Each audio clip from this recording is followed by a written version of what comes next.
नमस्ते विद्यार्थियों, मैं भगवान सिंह आज एमएरू क्लासेज के ऑनलाइन यूट्यूब चैनल में आपका हार्दिक स्वागत करता हूं। विद्यार्थियों, आप इस वीडियो को पूरा देखें और अपने साथियों में इसे ज़रा शेयर करें ताकि उनको भी फ़ायदा हो सके।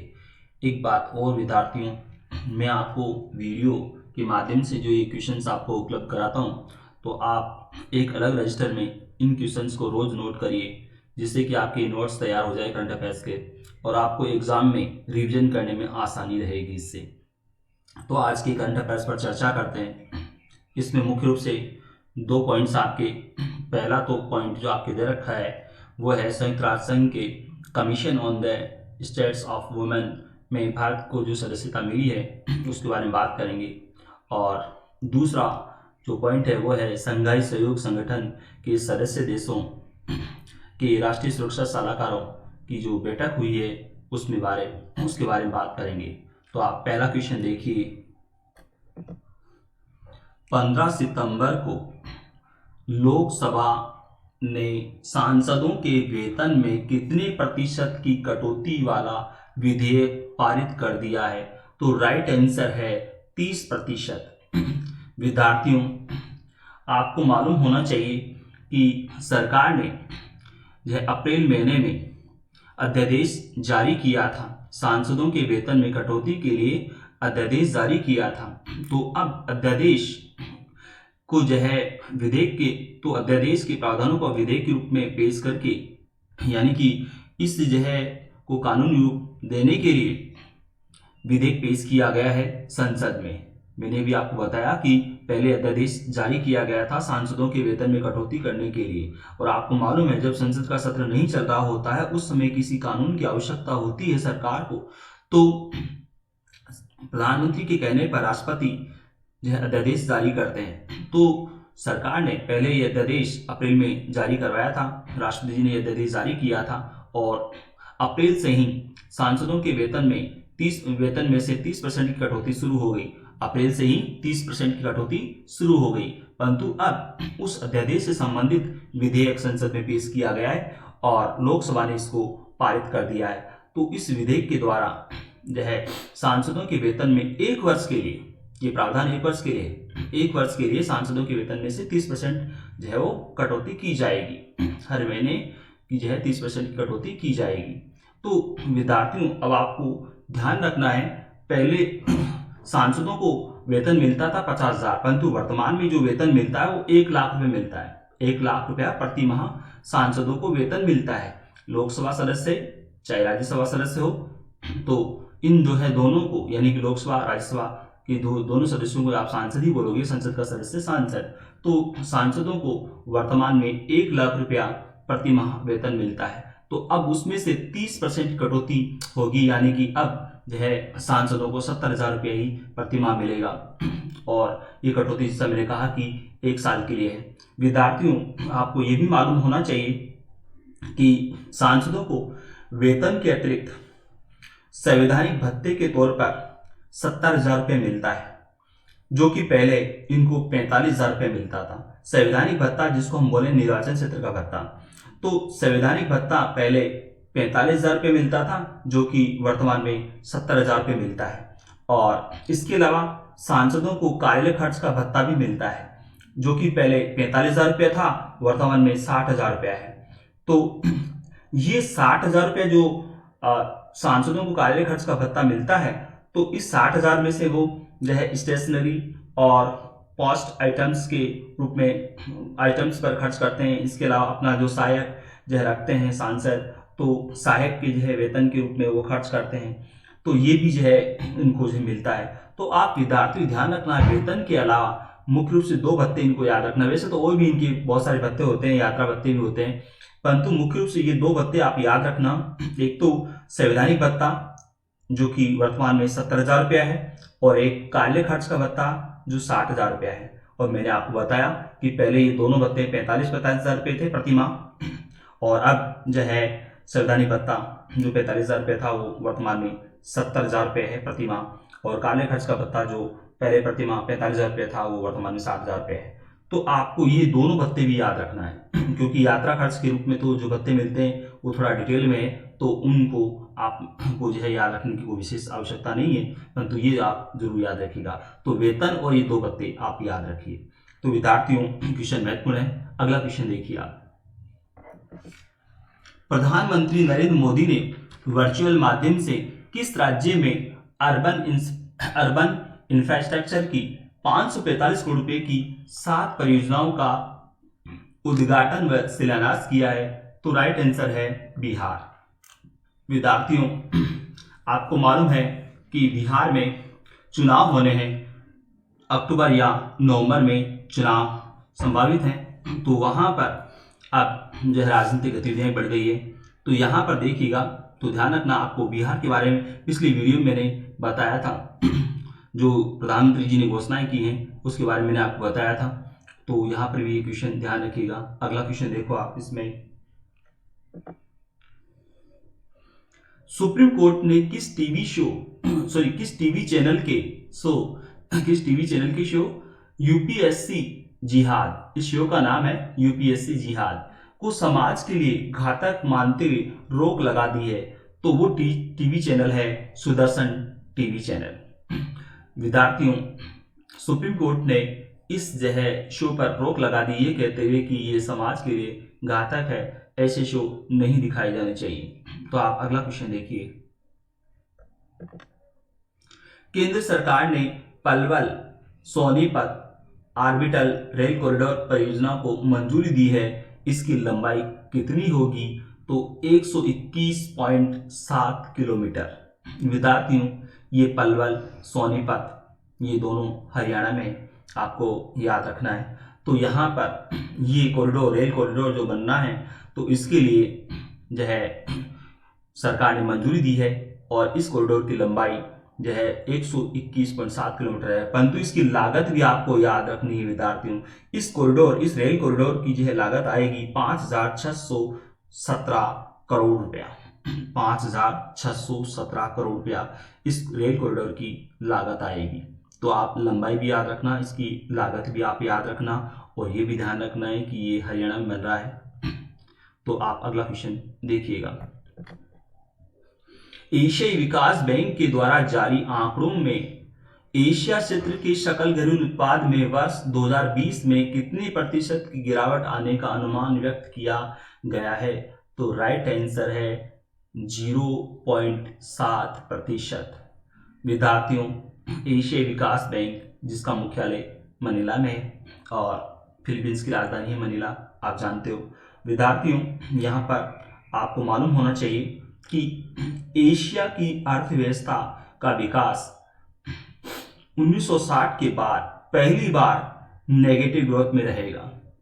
और तो आप ये ध्यान रखिएगा, जो मैंने आपको बताया कि 1960 के बाद पहली बार ऐसा हो रहा है जब जो है एशिया क्षेत्र की अर्थव्यवस्था नेगेटिव में रहेगी, यानी कि नेगेटिव ग्रोथ में रहेगी।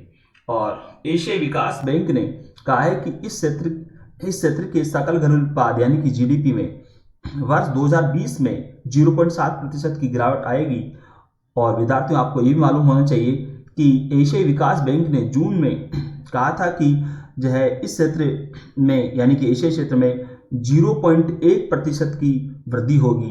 तो ये उस समय उन्होंने अनुमान व्यक्त किया था, 0.1% की वृद्धि का अनुमान व्यक्त किया था एशियाई विकास बैंक ने। परंतु अब जो है नए अनुमान के अनुसार जो है 0.7% की गिरावट आएगी एशिया क्षेत्र की अर्थव्यवस्था में। तो आप दोनों बातें याद रखिएगा। अगला क्वेश्चन देखिए। 15 सितंबर को शंघाई सहयोग संगठन के सदस्य देशों के राष्ट्रीय सुरक्षा सलाहकारों की वर्चुअल बैठक किस सदस्य देश के द्वारा आयोजित की गई? तो राइट आंसर है रूस। विद्यार्थियों, आपको मालूम होना चाहिए कि शंघाई सहयोग संगठन जिसके 8 जो है सदस्य देश हैं। तो शंघाई सहयोग संगठन के बारे में तो पहले भी मैंने आपको बताया था। तो यहाँ पर आपको ध्यान रखना है कि शंघाई सहयोग संगठन के बारे में मैंने पहले बताया था, जब रूस में जो है शंघाई सहयोग संगठन के रक्षा मंत्री की बैठक हुई, तो वो भी रूस में हुई यानी कि मॉस्को में। और वहाँ पर भारत के रक्षा मंत्री जो है इस बैठक में भाग लेने के लिए, यानी कि शंघाई सहयोग संगठन के रक्षा मंत्रियों की बैठक में भाग लेने के लिए भारत के रक्षा मंत्री राजनाथ सिंह गए थे। और वहाँ से ही वो सीधे जो है फिर तेहरान गए थे। इसके बाद आपने पढ़ा था पिछले वीडियो में कि उसके जस्ट बाद ही जो है शंघाई सहयोग संगठन के विदेश मंत्रियों की बैठक 10 सितंबर को मॉस्को में आयोजित हुई थी। तो उसमें भाग लेने के लिए भारत के विदेश मंत्री एस जयशंकर गए थे वहां पर उस बैठक में भाग लेने के लिए। और अब शंघाई सहयोग संगठन के सदस्य देशों के राष्ट्रीय सुरक्षा सलाहकारों की बैठक आयोजित की है रूस ने, परंतु ये बैठक वर्चुअल रूप में है, यानी वीडियो कॉन्फ्रेंसिंग के माध्यम से ये बैठक हुई है। और तो ये आप याद रखिएगा, शंघाई सहयोग संगठन के रक्षा मंत्रियों की बैठक भी जो है रूस ने आयोजित की और विदेश मंत्री की बैठक भी उसने आयोजित की और अभी राष्ट्रीय सुरक्षा सलाहकारों की बैठक भी रूस ने ही आयोजित की है।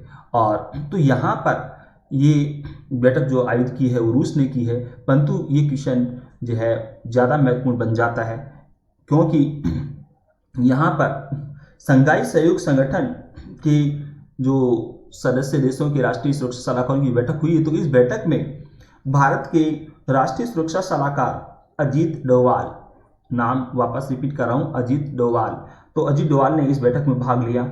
और इस बैठक में पाकिस्तान की ओर से वहाँ के प्रधानमंत्री इमरान खान के विशेष सहायक जिनका नाम है मोईद यूसुफ, तो मोईद यूसुफ ने अपने पीछे जानबूझकर पाकिस्तान का कथित नया राजनीतिक नक्शा लगा रखा था और इसमें जम्मू कश्मीर को विवादित क्षेत्र के रूप में दिखाया गया और सरक्रिक और गुजरात की जो है प्राचीन रियासत जो है जूनागढ़ रियासत को पाकिस्तान में दिखाया गया।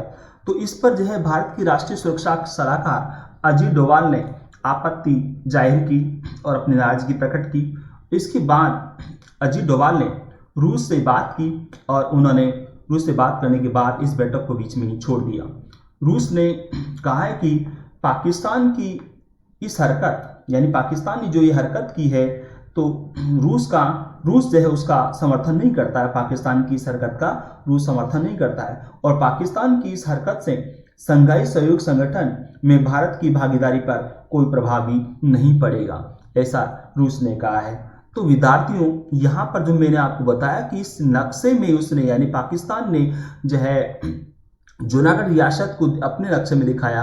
और विद्यार्थियों, आपको पता है कि जब भारत का एकीकरण हो रहा था या यूं कि सरदार वल्लभ भाई पटेल देशी रियासतों के एकीकरण यानी भारत संघ में विलय के लिए जो है कार्य कर रहे थे, तो उस दौरान जो है जूनागढ़ का जो नवाब था वो पाकिस्तान में मिलना चाहता था, परंतु आपको पता होना चाहिए जूनागढ़ का विलय भारत में ही हुआ। तो पाकिस्तान ने इस जूनागढ़ रियासत के क्षेत्र को अपने जो है नक्शे में दिखाया। इसके अलावा जो कच्छ में सरक्रिक का जो है जो दलदली भाग है, तो उसको भी उसने जो है अपने नक्शे में दिखाया। इसके अलावा जो है जम्मू कश्मीर को विवादित क्षेत्र के रूप में अपने इस नक्शे में दिखाया। इसकी वजह से भारत ने इस पर आपत्ति जाहिर की और अजीत डोभाल ने बैठक को बीच में ही छोड़ दिया। तो विद्यार्थियों, क्वेश्चन महत्वपूर्ण है। अगला क्वेश्चन देखिए आप, किस राज्य सरकार के द्वारा विशेष सुरक्षा बल का गठन किया गया है जिसे मजिस्ट्रेट के आदेश के बगैर या बिना वारंट किसी व्यक्ति को गिरफ्तार करने का अधिकार होगा? तो राइट आंसर है उत्तर प्रदेश। यानी कि उत्तर प्रदेश सरकार ने ये विशेष सुरक्षा बल का जो गठन किया है, तो इस जो है सुरक्षा बल को ये अधिकार होगा कि मजिस्ट्रेट के आदेश के बगैर भी वो किसी व्यक्ति को गिरफ्तार कर सकते हैं और बिना वारंट के भी किसी व्यक्ति को गिरफ्तार कर सकते हैं। यह अधिकार इस जो है सुरक्षा बल को दिया गया है, विशेष सुरक्षा बल को दिया गया है। तो आप अगला क्वेश्चन देखिए,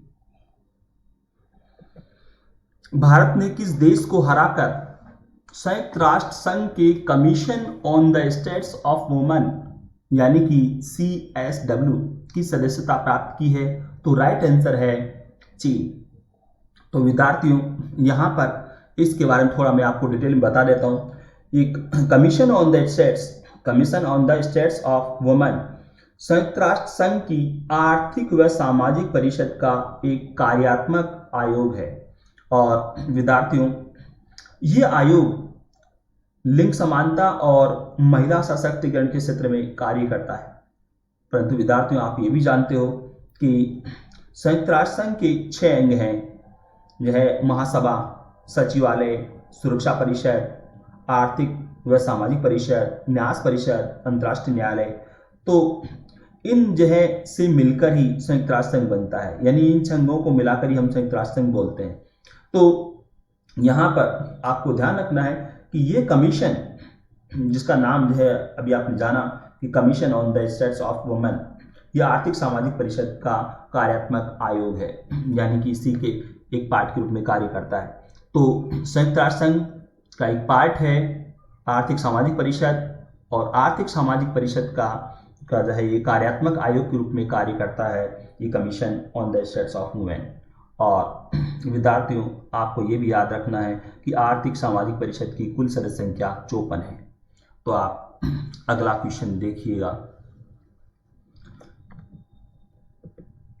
चीन ने पीले सागर पर एक पोत से रॉकेट के जरिए अंतरिक्ष की कक्षा में कितने उपग्रह सफलतापूर्वक प्रक्षेपित किए हैं? तो राइट आंसर है 9।